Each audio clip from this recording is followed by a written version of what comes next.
It is hard to imagine that someone right here in rural Middle Tennessee was taken hostage and tortured by Saddam Hussein. It's absolutely beautiful. Lynne Hutton-Smith loves the only intersection in Cross Plains. She lives not far from here on a 20-acre farm in Robertson County. And it's beautiful. Where for 25 years she's been raising miniature schnauzers and designing beautiful pearl jewelry. So different than the Lynne who was an international banker's wife in Kuwait, where she had private swim and tennis lessons, a maid, and $12,000 a month income. I mean, really, you live a life of Riley, really. That is until August 2nd, 1990. And I picked up the phone and she said, "My God, they're killing people in the streets." And I could hear gunfire. And I said, "What's wrong?" She said, "Oh my God, they're killing civilians. They're here, they're here." I said, "Who's here?" She said, "The Iraqis. They're invading." And the phone went dead. A couple of hours later, Iraqi soldiers burst into my home, put a gun to my head, and told me I had 2 minutes to pack a bag and go with them. So I had my 2-year-old with me. I didn't know what to do. What do you do? What do you do?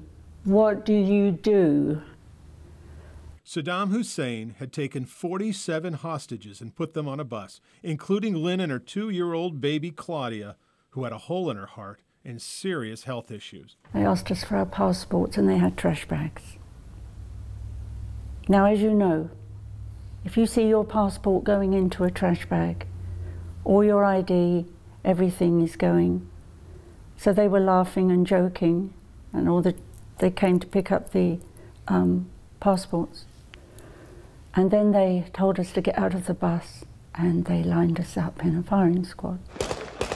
I remember thinking when I heard the guns, I was holding my baby, surely they wouldn't kill Claudia. That's what I kept thinking. Surely they wouldn't kill my baby. But what they were doing, they were mentally torturing us.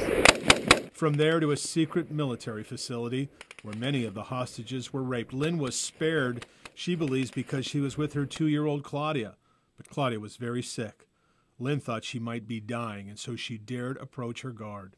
And before I said anything, he said, "Madam, please forgive me. In time of war, there is this guard standing there apologizing to me." I said, "Ahmed, you've got to help me. I don't have any medicine. My daughter is so sick. Please, please, please help me." You know what he did?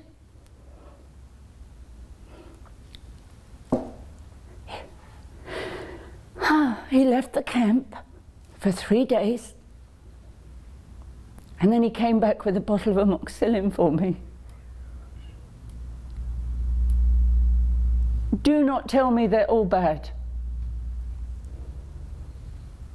I'm not going to have it. 3 weeks of hell continued with a bus ride to Iraq in 135-degree heat and no bathrooms. The hostages urinated and defecated on themselves, but they survived. World leaders negotiated their release, and the 47 were flown to London. Lynne made the papers, but gave no interviews.